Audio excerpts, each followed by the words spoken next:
ശബരിമല സ്വർണ്ണക്കൊള്ള വിഷയത്തിൽ സോണിയാഗാന്ധിയുടെ വസതിയിലേക്ക് യുവമോർച്ചയുടെ മാർച്ച്. യുവമോർച്ച കേരള സംസ്ഥാന കമ്മിറ്റിയുടെ നേതൃത്വത്തിലാണ് മാർച്ച് നടത്തിയത്. അച്യുതൻ വിവരങ്ങളുമായി. അച്യുതൻ, ഇതിനു മുൻപ് നമ്മൾ പാർലമെന്റിന് മുന്നിൽ കോൺഗ്രസിന്റെ പ്രതിഷേധം കണ്ടതാണ്, പാരഡി ഗാനം പാടിയേക്കുള്ള പ്രതിഷേധം. ഇപ്പോഴിതാ BJP ആ പ്രതിഷേധം അത് ഏറ്റെടുത്തുകൊണ്ട് കോൺഗ്രസിനെതിരെ നടത്തിയിരിക്കുന്നു എന്നുള്ളതാണ്. എങ്ങനെയായിരുന്നു പ്രതിഷേധം?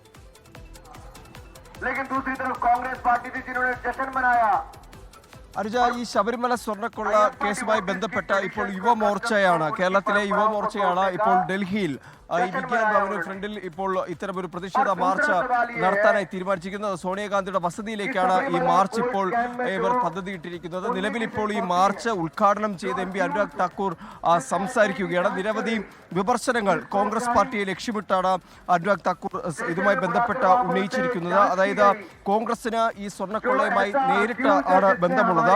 UPA കാലത്ത് കോൺഗ്രസ് രാജ്യത്തെ കൊള്ളയടിച്ചു, കോൺഗ്രസ് അയ്യപ്പ ഭക്തരെ വഞ്ചിച്ചു, കോൺഗ്രസ് മുതിർന്ന നേതാക്കൾക്ക് സ്വർണ്ണക്കൊള്ള നടത്തിയ പ്രതികളുമായി അടുത്ത ബന്ധമുണ്ട് തുടങ്ങിയ നിരവധി ആരോപണങ്ങളാണ് ഇപ്പോൾ MP അനുരാഗ് താക്കൂർ മുന്നോട്ട് വച്ചിരിക്കുന്നത്. പ്രധാനമായും ഇന്ന് ഈ യുവമോർച്ച നടത്തുന്ന ഈ ഒരു പ്രതിഷേധ മാർച്ചിന്റെ ഉദ്ദേശം എന്നുള്ളത് ഈ ഉണ്ണികൃഷ്ണൻ പോറ്റിയുമായുള്ള സോണിയാഗാന്ധിയുടെ ചിത്രം, ആ ചിത്രത്തിൽ സോണിയാഗാന്ധി തന്നെ മറുപടി പറയണം. ഒപ്പം തന്നെ മറ്റ് നേതാക്കളായിട്ടുള്ള അടൂർ പ്രകാശും ആന്റോ ആന്റണി MPയും ഇക്കാര്യത്തിൽ ഒരു വിശദീകരണം നൽകണം. സോണിയാഗാന്ധിയിലേക്ക് ഈ ശബരിമല സ്വർണ്ണക്കൊള്ളയുമായി ബന്ധപ്പെട്ടുള്ള അന്വേഷണം വ്യാപിപ്പിക്കണം തുടങ്ങിയ ആവശ്യങ്ങൾ മുൻനിർത്തിക്കൊണ്ടാണ് കേരളത്തിലെ യുവമോർച്ച ഇപ്പോൾ ഡൽഹിയിൽ ഇങ്ങനെയൊരു പ്രതിഷേധം സംഘടിപ്പിച്ചുകൊണ്ടിരിക്കുന്നത്. കേരളത്തെ സംസ്ഥാനത്തിന് പുറത്ത് ഇതാദ്യമായാണ് ഈ വിഷയത്തിലൊരു പ്രതിഷേധം ഇപ്പോൾ നടക്കുന്നത്. അനുജ, അതാണ് പ്രധാന പ്രതിക്കൊപ്പം സോണിയാഗാന്ധി നിൽക്കുന്ന ചിത്രം, ആ ചിത്രം വിഷയമാക്കിക്കൊണ്ടുള്ള പ്രതിഷേധമാണ് യുവമോർച്ച ഡൽഹിയിൽ നടത്തുന്നത്.